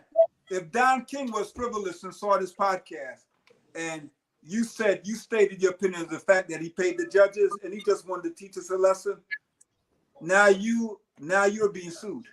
Bro, Tim has been on the show, and Tim told it like it is, how he got ripped off, how he took the dive, how, you know, I mean, boxing's a dirty game, and Don King ain't above slinging shit, and he ain't above getting switched. No, but the Don King was the lowest question I'm of asking the you again, can you prove that Don King paid the judges? Don King still got you paid. low. Man. Listen to yourself, Judge. This was fucking 35 years ago, man. I mean, 7 years, it doesn't count anymore. Okay. I'm only Don King don't even know who he is right now. okay. I'm only human. What born happened? to make What mistakes. What happened? The bazooka was who? Hey, George, one more question. The face of boxing. When you first heard that term, what did you consider was the criteria to be the face of boxing? The face of boxing, the way I look at it, right? And when people say the face of boxing is who's the most recognizable fighter, not just the people who are in boxing, who are intimate with it, right? So we all knew Ali was the face of boxing because there were people in the Gobi Desert who didn't know anybody, but they recognized Muhammad Ali. This back in the 60s and 70s, right? If Ali came to my neighborhood in Jamaica, a rural community where we didn't even have electric, right? He would be mocked. Now, I'll give you an example. Mike Tyson, when I was working in Jamaica years ago, Mike Tyson came down to Tivoli Garden and came down to one of the neighborhoods. And the police he had been retired. The police had to be called because the commotion. I mean, everybody came out. He did the same thing in England. Same thing happened. So there is not a fighter right now that I can drop anywhere in the world, absent of probably Anthony Joshua. There's not a fighter who's recognizable all over the world. You get my point? So I'm saying, what's the face of boxing to me? I'm not defining it by who do people who are intimate and buy pay-per-view or trainers believe is the face of boxing. Who's the most recognizable boxing face today that if you drop him somewhere, everybody would recognize? That's Mike Tyson. And it's not even close. Based on my definition. Who's the most recognizable fighter alive today? That's Mike Tyson. There's nobody more popular, nobody more famous. It's not even close. Now, if you want to ask who made the most money per pay-per-view, then that's a different argument. We can go back and run the numbers and see who generated the most pay-per-view. Yeah, but we saying the most recognizable face. Who was the most boring? If Mike Tyson dropped anywhere on this planet today, everybody associated with boxing, and they all would know who he is. The rest of fighters, you drop them in my neighborhood or drop them in Jamaica, the ones we mentioned pay-per-view, you mentioned Haney, you mentioned Tank, you mentioned Crawford, nobody knows who they are, where I come from. They never heard of them. Yeah, if you drop Floyd and Mike Tyson anywhere on the earth, people are going to know who Mike Tyson are faster than they're going to know who Floyd is. Exactly. I'm agreeing with you. Mike Tyson is the most popular fighter, right? Take Ali out the picture. Mike Tyson is the most recognizable figure in boxing on this planet. If you drop him on Mars, they probably know who he is up there. Mikey Tyson. Yeah, I got a question. Okay. What y'all think is the most popular bird in the United States, the bald eagle or the chicken? Chicken. So, when it comes to eating, it's the chicken. You know the bald eagle on every dollar, every quarter. I don't care. Every day. We eat more chicken. Yo, Jay Harper, I believe Foghorn Leghorn is the most recognizable. Oh, you know the fried chicken is on every corner too. Yes, indeed. I think the chicken wins hands down, man. Yes, yes. I got a question about that. Why does chicken wings cost more than chicken legs? Because they're popular. The same thing with oxtail. Thank you. You got two legs. You got two legs and you got two wings. Why they cost more? That all started with the pandemic. All of a sudden, No, that wings started because of became a us. delicacy. That started because of us, brother. It wasn't no pandemic. It Yeah, was because of yeah, us. but it started during the pandemic. I'm telling you. No, that's why But the I Right. wings invested It was chicken shortage. backs. always It was like a that. wing shortage. Wasn't because no No, you pandemic. all could buy all the chicken wings you want. I invest in chicken backs. I'm Hey from man, it's Yard. been I'm from like that for Jamaica. I know how to make years. chicken back soup, curry chicken box, jerk chicken box. I know how to do something with chicken box. Jay Hardcore. Yes, I sir. live in Buffalo, right? And I Uh-huh. always wonder why people say Buffalo Wings. And I actually Mhm. went to the place that started Buffalo Wings, and that pretty much got chicken wings to be so popular. Everybody said, "Oh, I gotta have Buffalo Wings." Football game, I gotta order some wings. Yeah, the last Super Bowl party I threw was, I'm a Cowboy. It was the Dallas Cowboys against the Buffalo Bills, and we won that game. We won Well, that that was in game. 1909. Whatever, What, man. Hey, look, 1909? Jay Hardcore. whatever. 100 years ago. Look. Wait a minute. Let me have my 2 seconds of Go fame. ahead. And I made Texas chili and I made buffalo wings, man. And I tell you what, boy, every time I ate a buffalo wing, we scored another one. Hmm.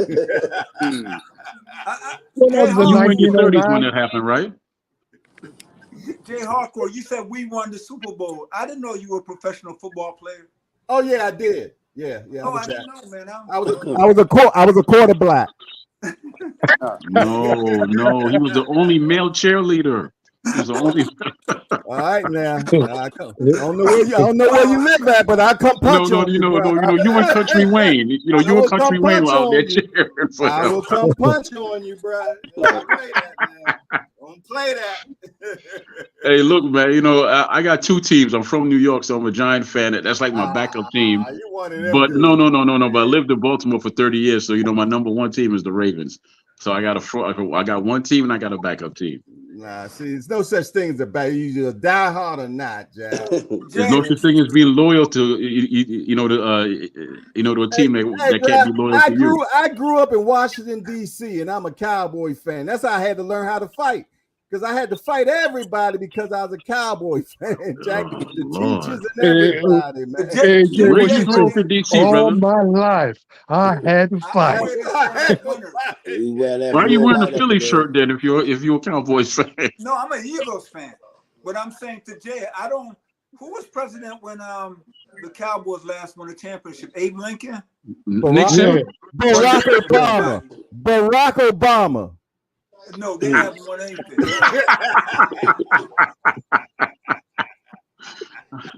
Honest Abe, huh? I tell you, y'all got jokes, boy. I don't think ain't nobody on here got no Super Bowl winner right now.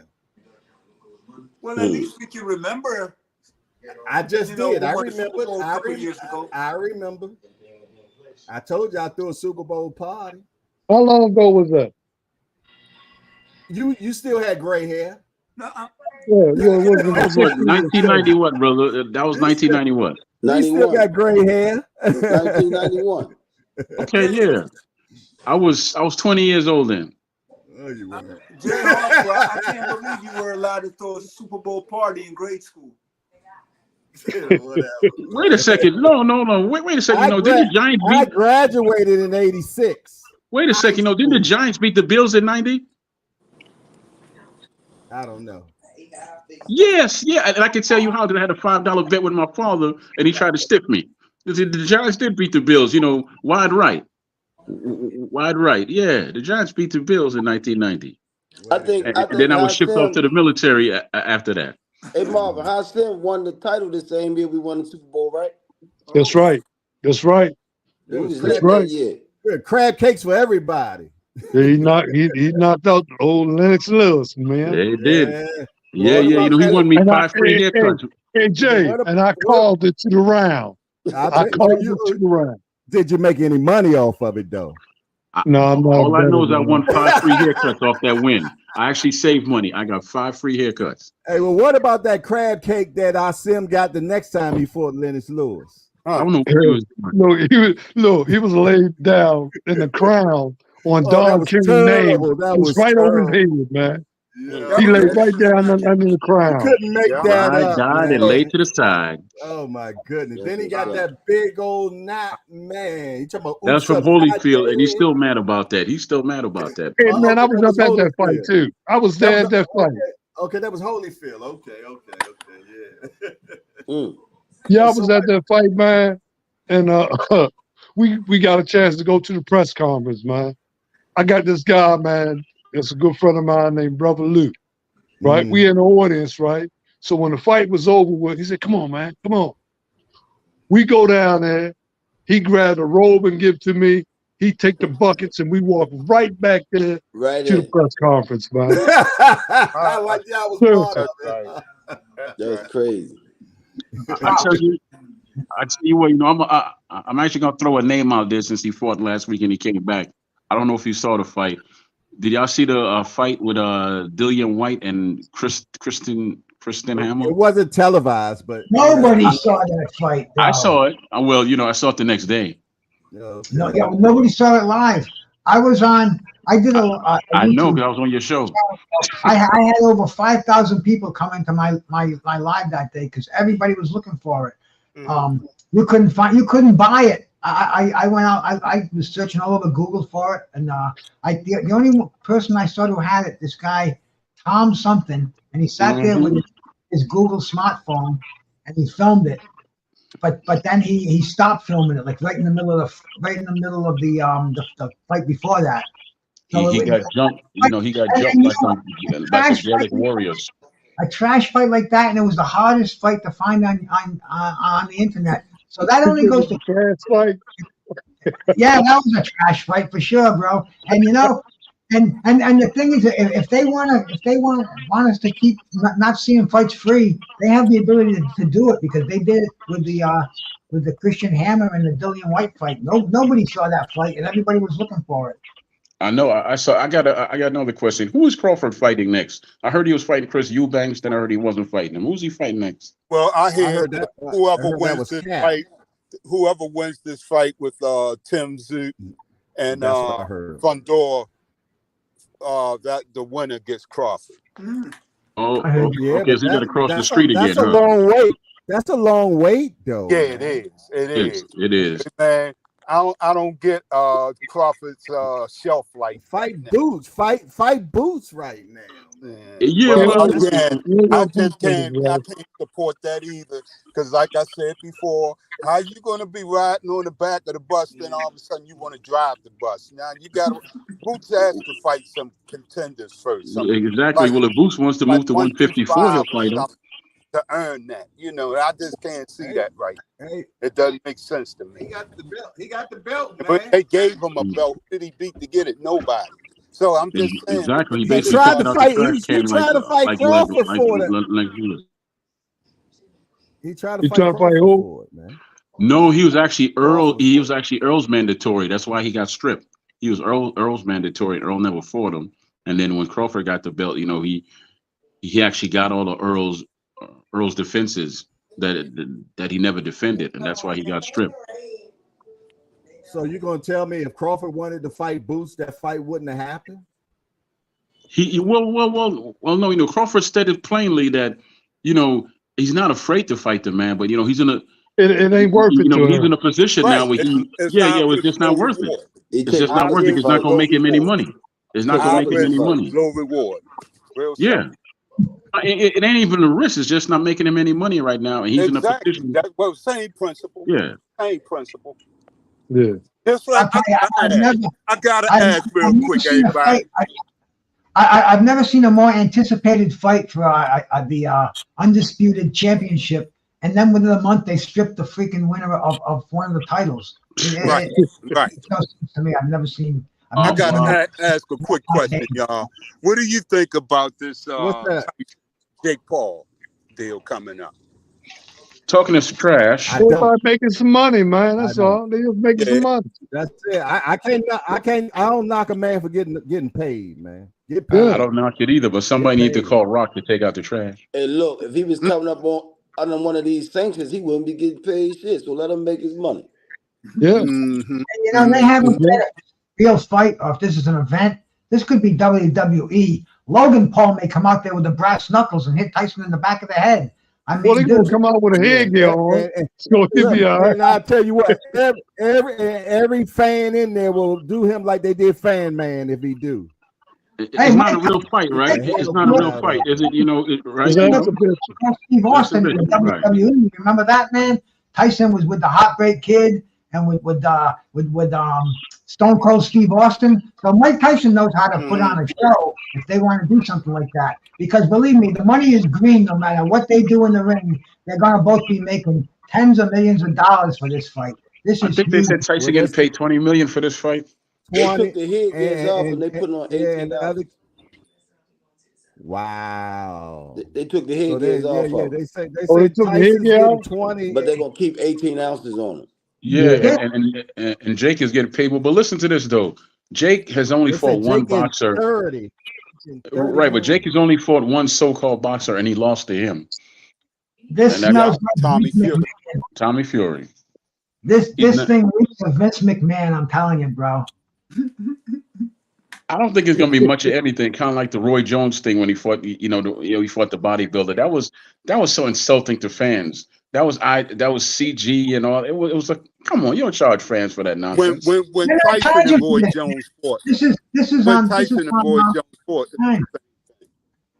they This- made a this- silent agreement. Look, you don't hit me too hard, I won't hit you too hard. Okay, you know. Yeah. That's all. Hey, it's a cash grab. I mean, but Ali did it. Remember when Ali fought the karate dude back in the day? Yeah, he fought a professional wrestler too. And now Yeah. you know what happened in that That's the fight? guy that broke his guy leg. kicked Ali's legs out, and Ali was never able to use his legs again in fight. Ali That's had- when he Ali started had really blood getting clots. tired. And that, Yeah, and he that had was blood clots in his legs. Yeah, that was it. Antonio Inoki was the mixed that's martial arts his name. Yep, that's it. And then the guy That's from it. Wrestling actually That's broke it. Ali's leg. And Yeah. see, there were no Relevant. rules. Right, there were no rules, so Inoki could lay on Yeah. his back. He just laid on the mat and just kept kicking Ali's legs. I went to see that fight. It was 15 rounds of relatively boredom, but Yeah. Definitely. but Ali, three months later, he fought Ken Norton in Shea Stadium. So I mean, Ali did not cheat the boxing fans out of And anything. he lost that fight, but Well, they gave it to him. This is the thing, y'all. Ali definitely did not get credit for his toughness. Ali was a tough guy. Really? That's news to me. No, Just Right. saying. I mean, shit. I mean, goddamn. You see that the beating he took from Frazier and the beating he took from George Foreman, man. George was putting hands on him now. I know he was doing the rope-a-dope and everything, but he took some. He took some to get where he had to go, man. Yeah, he took a beat from Kenny Norton in the first fight too. Oh yeah. Broke his You jaw. watch him down against Sonny Liston when he's got the Monsell solution in his eye, and Sonny treats him like a freaking heavy bag. Ali was tough, man. And when Ali came back from his exile, Ali realized he had a jaw. He didn't have the footwork that he had, but he realized, I don't know, for the better or the worse, but Ali took his second part of his career, he took horrendous beatings, man. Oscar Bonavina, fucking Joe Frazier, Ken Norton, Jerry Quarry. We can go on and on. No, Oscar beat up his body. He really didn't beat up his face too much. And as far as Quarry didn't damage him too much. That was Frazier, that was Norton, and that was Foreman. And Foreman and also Shavers. Shavers put a beating on him too. Ernie Shavers pretty much had him out and didn't know. Frazier and Ali shared the same hospital rooms. Can you imagine you beat a cat, y'all beat each other to death, and then they put you on the same hospital room? They did the same thing with Gotti Ward. I heard Frazier the actually, same thing with Gotti Ward. They did that with a few fighters. They take that for observation. I can see me now because I talk shit. I whipped your ass, right? Did somebody say they talk what? Did somebody say something? They talk what? They talk shit to each other. We did that exact same thing, bro. They took Gotti and Mickey Ward to the same hospital room. Yeah. That's just say. Yeah. Those are two men that left their lives in the ring. I was at all those fights. The Ward and Gotti fights, man. They Yeah, were man. amazing in Atlantic City, man. Oh yeah. And Don't- Gotti had they a took it back. Gotti had a serious He had a serious following, man. Gotti did. Oh yeah. He was worshipped fan in base Atlantic was- City. Yeah. Yeah, he Great. you know, Crazy. both of them should have retired from boxing after those fights because they had nothing left. They should have Yeah. retired. And I don't care what anybody says. He didn't kill himself. That doesn't sound like him. Oh, Gotti. Oh no. I don't. Oh no. You know, I how never you believed that. tough guy like that gonna choke himself with his wife's purse? Stop Stop it. it. Strangling him with the Exactly. telephone cord. You say- it was I mean, some- come it was on, some man, foul no. business. It was foul. Allegedly, it was some foul business going on in that, man. You know, Yeah. talking about he was into asphyxiations and all that crazy Yeah, stuff. right. And I tell you who else I miss in boxing: Yeah, crazy. Johnny Tapia. Oh, Johnny yeah. Tapia, brother. Yeah, he was another great one. Wow. Yeah. He was a beast, man. Mm-hmm. Hey, well, I can take it back further to see if y'all That's remember it. this name, Kid Akeem. Y'all remember African Kid kid. Akeem? He died in the ring too. Yeah, and he actually got deported. He got deported, Yeah. and he died. Yeah, he died because once he had that championship fight with I can't remember the Latino brother's name he fought, but they both killed Robert each other. Quiroga. Yeah. Faroka, yeah, that was a killer fight. And then he couldn't fight as well as he used to. Then he started hustling. Then he got arrested and got deported. And he died young. He died. Kid King he had a nice right hand on him. Boy, Yeah. so many good fighters we Y'all lost. got me, But y'all got me with that one. I didn't hear that name before. Y'all got me on that one. Kid Akeem? Appreciate it. That was in the 80s, I man. don't- I don't- Late 80s, around I don't the time when I Mark don't- Two I Sharp don't Johnson remember was that. around. Yeah. It was Johnny Tapia, Mark Two Sharp Johnson. Michael I was in the Carbajal streets was heavy around real that big. time, man. Danny Yeah, Rivero was in that. Yeah. Yeah, and I wow. don't- Man, I mean, one thing about boxing, man, it's endless, man. You can talk about boxing forever, man, Forever. because it's always Yeah. highlights of your life, man. You can remember what you were doing at that particular time. I'm gonna tell you, man, the lowest point of my life in boxing is when Buster Douglas beat Mike Tyson, man. I'm gonna tell you, that day, man, I felt so damn bad, man. And at that point, I decided in my life never to invest emotionally with a fighter anymore. I love sport, but I don't get heavily emotional with fighters anymore, man. That took too much out of me. I ain't gonna lie, man. Mike was like our superhero, man. I was hurt when Ray Leonard first retired, man. I ain't want to hit, man. Remember that speech? He was like, "Yo, and the fight against this man will be the greatest fight ever." That will never Unfortunately, it'll happen. never. He was dirty for doing that to Marvin. Don't tell the truth. He was dirty for doing. He made that man fly all the way to Baltimore. Yeah, but why make him fly all the way from Boston to Baltimore to hear you say he's not going to fight him? You could have told him that over the phone. Look. I'm gonna tell you that That Ray was was coked up Costello. too. Ray was coked up that night too. Howard Cosell was live on Yo, Jay. Allegedly. who's that? The Blade Barkley? Now that's Kid Akeem. Always Kid got a Akeem. picture on my wall of him. Yeah. Wow. You know, you have an accent, brother. You know, where I'ma you look from? him up. You from Jamaica, man? Me? Okay, that's the accent I heard when he first got on. Okay. Manchester. Okay, good. Yeah. Well, you know, most of my family's from Kingston, you know, and Spanish Town. Okay. I'm from Manchester. We've been on that land for a couple hundred years. Yeah, That's man. what's up. That damn Sugar Ray, but he always came back. And then that Terry Norris fight, I felt bad for him in the Terry Norris fight, man. Yeah. Oh, And yeah, that was bad. Camacho That more was with him, bad. too. That was bad. I think You know Camacho what? was worse. He did. Yeah, and you know what fight scared me? You know what fight scared me? Because I knew him personally when Simon fought, Vincent Pettyway. I just knew Simon was going to knock him out because Vincent don't have a chin. But when Simon was he was blind in one eye at the time when he fought him, and he was left his punching feet in the darkness. and he left his feet to land, throw his left hook, and Vincent caught him with that. What he caught him with a right hand or a left? He caught him, Left hook. and hook. Simon went Left out hook. and was punching, Left The hook. one left hook. and he I was was punching there. in the I was air. right there at ringside that night. Matter of fact, I watched I that was- fight with Greg Page that night. I was scared for Simon, man. I was scared. Yeah. But you know what? I was at that fight. Simon hit him low, and the ref didn't call it. And Exactly. Petway got mad. That's how Yeah. he got mad. If Petway would never got mad, man, he probably would have knocked Petway out. But Petway got mad, man, because the ref didn't call that foul. Yeah. And man, he caught him with that damn left hook, man. And he Damn. can punch. He can punch. He can't take a punch, but he damn sure can punch. That was a devastating hook Man, right he- there. That, yeah, I think he- that was He was It was. punching that ghost, Huge. man. He was hitting that ghost. He Yes, landed he down was. there, man, boom. punching ghosts. Yes, he was. Jay, can I ask a question? You can. Yeah, what are you guys understanding of these combat moves? I'm just trying to get a read on it.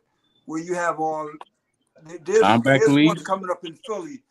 I don't understand the concept. You have I've never been to I one. haven't team watched fight. it yet. I know DC. It's team is in it. fighting. It's team I fighting. understand. I understand it because I've been watching it and I talked to Hasim Rockman Jr. Can you explain it to me? Okay, yeah. What they do is they go. Boxers go into the different states and they make up teams and they'll fight one 3-minute round, and it'll be followed by another couple of boxers from different teams fighting a 1 3-minute round. And at the end, they add up the scores, and the team that has the highest scores, you know, it's 1 minute. You either get knocked out or you get a decision, and it's real fast moving.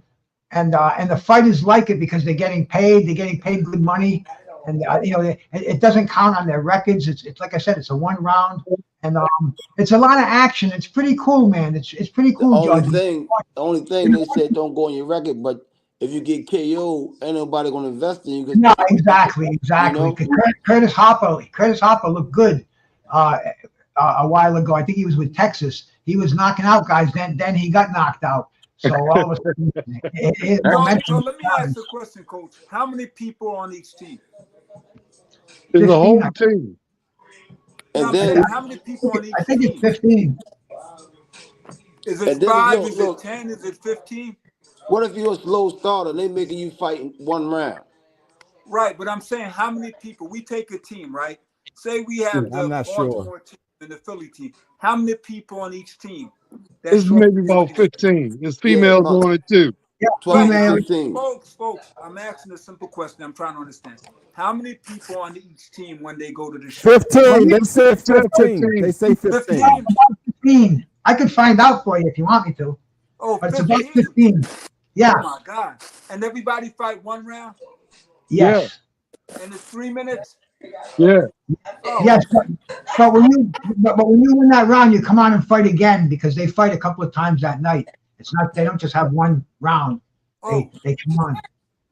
I mean, you have to watch it a couple of times to understand it because the rules are kind of complicated and funky. But once you watch it, George, you'll get it, and it's a lot of excitement. You know, the fighters keep coming in. You see a lot of guys that you got 1 round to show you stuff, so you're not going to be. It's a platform. It's a platform to steal prospects, man. Because we had one of our guys on it last year, and they said you got to train up. At the time, it was the Headbangers Gym.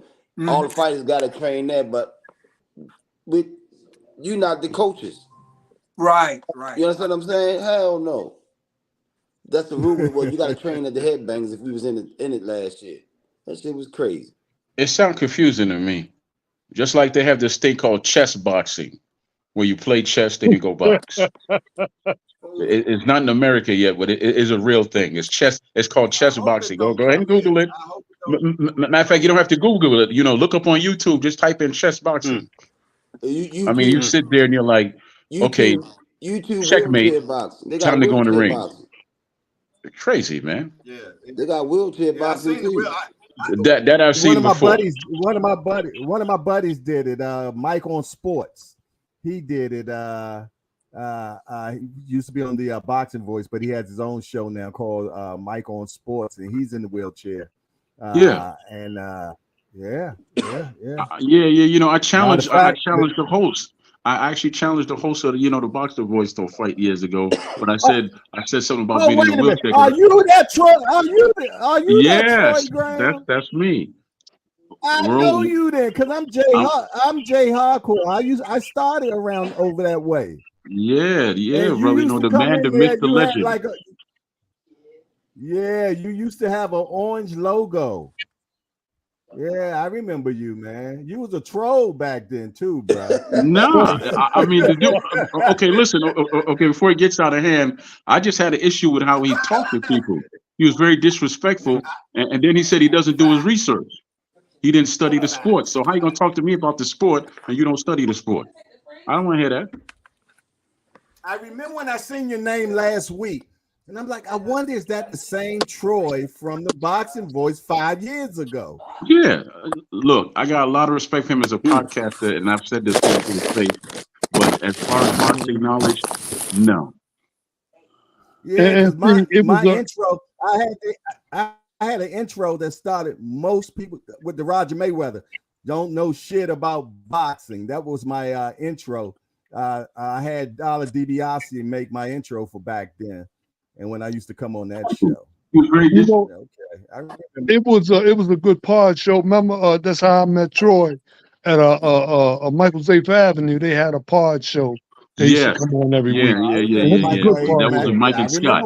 That was with Mike and Scott. That was a good show. Michael and Avenue had good fights, man. Yeah, good fights. Yes, it was. Yes, they did. It was small, but yeah, real nice. It was real It was small, popular, but it was man. well known. It was They well known used because to show the fights around the world, man. Especially on them army bases overseas. Funny enough, that's how I met Marvin. That's actually how I met Marvin 20 plus years ago because he came on that show. Yeah. Wow. That's amazing. And then he told me to get out his. So yeah, I'm sorry. What you call me. Remember what you call me exposed them. The kid exposed them for being a snitch. H Money. H Money, yeah. That was crazy, brother. I can tell you that he put the boy paperwork out on the street and everything, and it was horrible. This social media stuff is just ridiculous. I mean, I actually got to meet Marvin, so I know the human being he is, but I I just have fun with it. I have fun with it, man. I can't, I only saw these on the website because and tell you the truth, I'm not on social media anymore that much. Unless I'm here or doing my own podcast, I'm really not around anymore. Yeah, you were popular on the Boxing Voice, Troy. I remember you were very popular on there. That's because I used to shut him up.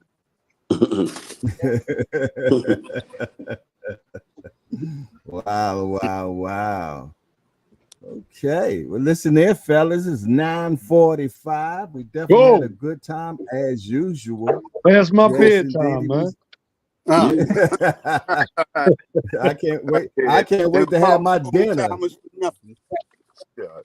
Hey, I tell you what. Let's have a Burning Desires last sayings. Start out with Bruce. Bruce, give us your last saying before you leave, my brother.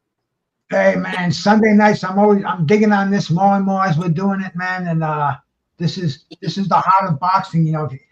Boxing it's a forever evolving thing, but if you don't know the history of boxing, man, like you said, Jaden, you don't know shit about boxing. And I'm learning more of it over here, man. I hope other people are too, bro. So thank you, man, and everybody that came in here from my room. I appreciate you cats coming in here, man. Peace and God bless.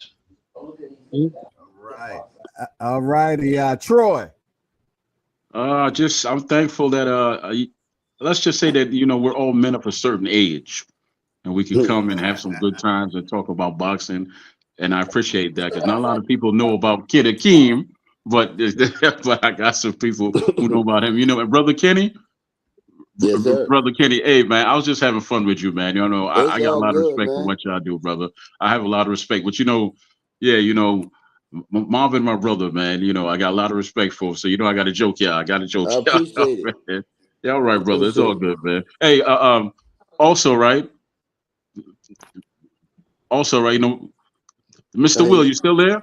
Yes, sir. Yeah, you know what, man? You know, yeah, man. No, Deontay Wallace said he'd knock out Tyson.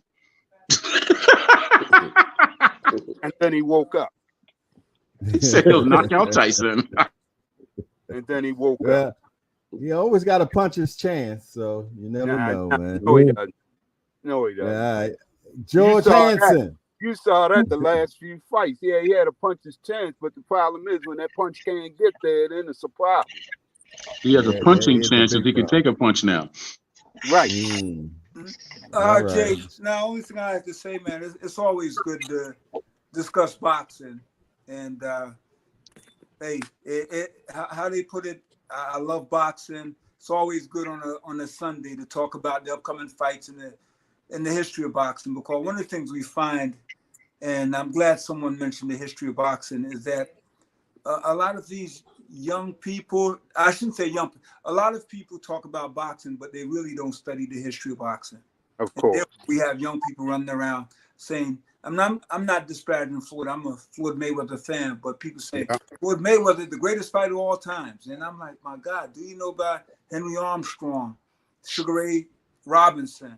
These kids, if it doesn't happen on YouTube, pretty soon we're going to have a lot of YouTubers saying Jake Paul, the greatest cruiserweight or heavyweight of all time. It is sad. So I always encourage. First thing I do with kids I train, I give them books to read. And, so it's good we have people here who really are passionate about boxing and really study the history of boxing. So it's always a great discussion on a Sunday. Yes, sir. Appreciate it. Yeah, I met George Hansen about over 5 or 6 years ago, man. I came to Philadelphia. I was interviewing Hank Lundy at the time.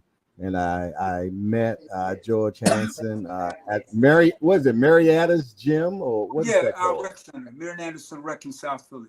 Exactly, and that's where I met George, man, and we've been kicked it off ever since then, man. So I appreciate you. You've always been the same person, man, and I appreciate you, brother, for sure. Brother Marvin McDowell. Well, you know that saying, we know shit about boxing.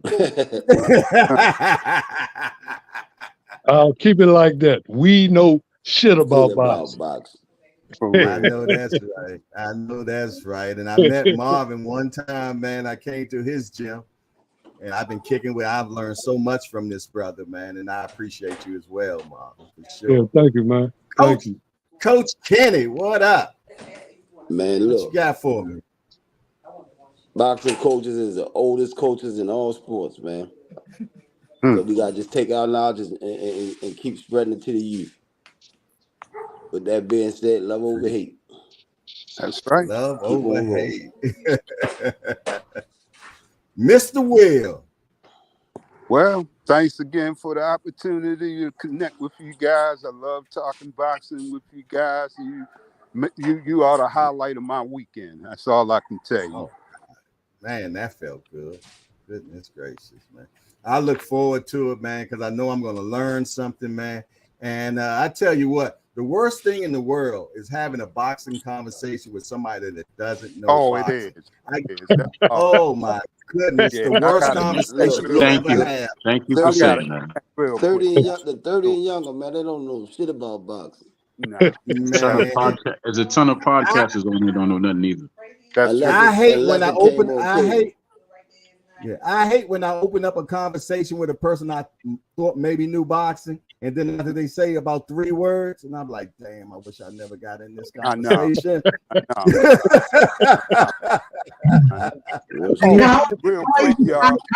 When I meet somebody, I put my hand out and I say, who's your favorite fighter? And right then and there, I know if it's going to be a friendship or a Conor McGregor. At least that's going to start a pretty decent debate anyway, you know? Tyson Fury's the next Ali, right? Yeah, really. That's the that was Bob Arum that said. No, not Ali, Allah. That's blasphemy. He can hold it. It really is. He holding it down though. Yeah. Holding it down is right. He ain't doing nothing. He's just holding it down. I like him though, man. Yeah, I like him. He's real 7 for his size. 7 foot and move like a middleweight. I mean, Yeah, Come on, yeah. Come on. There's reckoning is right around the corner, my brother. Too far. We're gonna- He's we're 7 gonna- foot. I'm from Jamaica. He moves like a runaway goat. But see, Yeah, the thing of it is, right? He No holding it matter down. what, can't know anybody beat him, man. What is K leg so? His Can't know legs anybody beat him, though. Huh? still Can't know undefeated. anybody Still beat him. undefeated. I know a cruiserweight that almost beat him, but he had to lay on him to win. His name was Steve Cunningham. He laid on Steve Cunningham Oh, and took away his strength, of took away his course. legs. Hey, that was his strategy. Hey, Yeah. I was Oh, lazy. he almost, He's 7 foot. hey, You're gonna lay on the. It's lazy. And the It winner is It worked. Yeah, but he did deck him. I- That's second I round. got one question. Was that a low blow? Was that a low blow in that Usyk's fight? Somebody tell me that. No, it was No, not. no, It was on the no. belt line. That's what you get. Yeah, that brother Jay, got I duped watched it on over. that one, man. Jay, that wasn't a low blow. Yeah. That was a body. I The agree. ref, the ref, I agree. that was not. Every angle I watched it from, I had a different opinion of it. You watch it from one camera, it looked like a low blow. The next camera, it looked like a shot, a borderline. So I mean, I guess you had to either be there or feel it to understand if it was a low That was blow a or great not. acting job. Yeah, right. Great. Usyk deserved an Right. Oscar. And best supporting actor in the Well, drama. He's gonna have to come clean in another couple of weeks, man, because that fight's right around the corner, and we're gonna have finally since Lennox Lewis, we're gonna have the undisputed heavyweight champion of the world. Don't be surprised if he Maybe. beats Fury. He's not going to show up for that fight. But you know what, brothers? It's a daggone shame that we have a fight coming up in April and we didn't talk about the fight at all. Yeah. Haney What fight is against that? Ryan. We can always come back next week, right, guys? Yep. Yeah, I was Yes, getting we ready to can. say that for next week. What did it say? that's If the all. creek don't rise, then how's that say? Yeah, God willing. maybe hopefully Tank will fight the winner. I don't even see Haney versus Ryan as a fight, really. He's going to knock Ryan out. Nah. He's going to No, TKO him. no. He's gonna He's beat going to him up. TKO him. With what? He's gonna beat him up. Now I he can see might a beat him beat up, but knocking him I out. see a beat up. Be just a I unanimous. don't see a knockout. I don't see no TKO. Me either. TKO. He might beat him TKO. up. I can, I can, I don't see I that can happening. see, I can see him catching him with a hook and knocking him out. Shit, Ryan can punch too. That's what I'm talking about. That's Yeah. all Ryan can do. He Punch. just Ryan, can't box. Ryan can catch him with a hook, man. But Ryan And can't. he got a nice right hand on him too. Nah, you're absolutely Yeah, but right. Ryan can't box. Let's Can't make box that his way out perfectly of a clear. paper bag. Ryan is a part-time boxer. He makes more money outside the ring with his sponsors and everything else that he does Yeah. in the ring. You know? That's true. Well, Yeah, style that dude make got- fights. We'll That see what dude got happens. a Gatorade endorsement, man. Styles Goodness big gracious, fights. man. Mhm. Yeah, they do. I don't know why, but I feel he's Oscar De La Hoya's son that he don't talk about, or his Yeah. something. He looks too much he's like his him. illegitimate son. Exactly. I'll go for that. I'm not really that excited about Haney, man. Me either.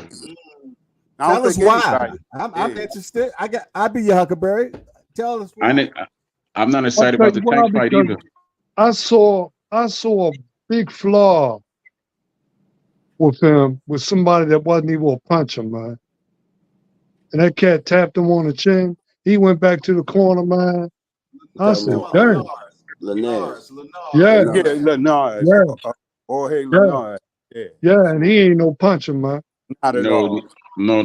You know, he was tapping him on the chin the whole night. It He wasn't was from that there. one He fight. was I tell you, George got a better statement for what you got about that, George. No, I mean, I'm being listen, messy now, y'all. I'm a Devin Haney fan. I mean, I know. no fight is perfect. I'm All I gonna can sign say- off, but I'll see y'all next weekend. Y'all stay safe this week. And it's All I been a can pleasure say is always. Haney continues to win. He beats everybody, so I'm a big Haney fan. Okay, all right. I was just being messy anyway, because I I know you're a know. Haney fan. But I just want to see the fights get made Haney versus Facts. Tank, Facts. Shakur versus Haney. I just want to see these big fights get made. Definitely. That's Facts. all I think want to this, see. I think this Prime thing they're gonna put better fights on. Right. I I just hope want to so. see these fights with these young fighters, these young champions. I just want to see them fight. That's it. Like we saw Ray Leonard versus Benitez, Ray Leonard versus Tommy Hearns. Yeah, it's coming. That's all I want to see. I just want to see these young fighters fight each other. It's That's coming. right. Yeah, and I want to see them fight while they're in their prime. Right. That's it. Mm-hmm. I don't want to Exactly. see them fight after somebody rolled over. Yeah, but see the way things are going now, as long as they're popular, they'll make money for the rest of their life. Yeah.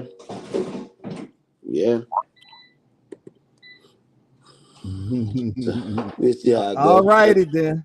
Let the clock tick and see what we get. All right, I'll see y'all next week. Have a good one. Have a great week. All right. Same bad time, same bad channel. I'll see y'all next Sunday, man. Peace. All right. Yes, Peace out. y'all take it easy. Peace out, man. Appreciate it, Lottie Dot, and everybody that showed up for another hardcore party.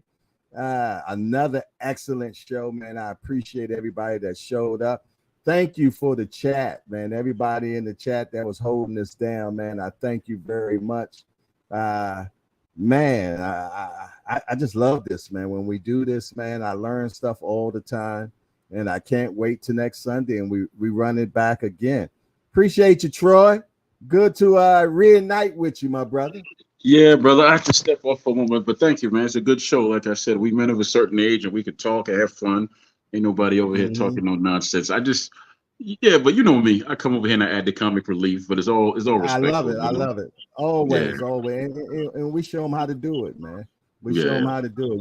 We can have disagreements, and we don't have to talk about nobody's mama while we're doing it. You know what I mean? Yeah. But look, just real quick. The reason why I even challenge him in the ring, because even though I have a heart problem, I said I could go like, I think I said, we could do 2-minute rounds or whatever have you, and he laughed at me. But he's just so disrespectful, which is what I told him already in a private conversation. I don't really have anything against you. I'm not the type of man you're gonna keep calling XYZ all the time, and I'm not gonna say nothing to you. It's just not in my nature to take that, Yeah, he gets real disrespectful, man. So but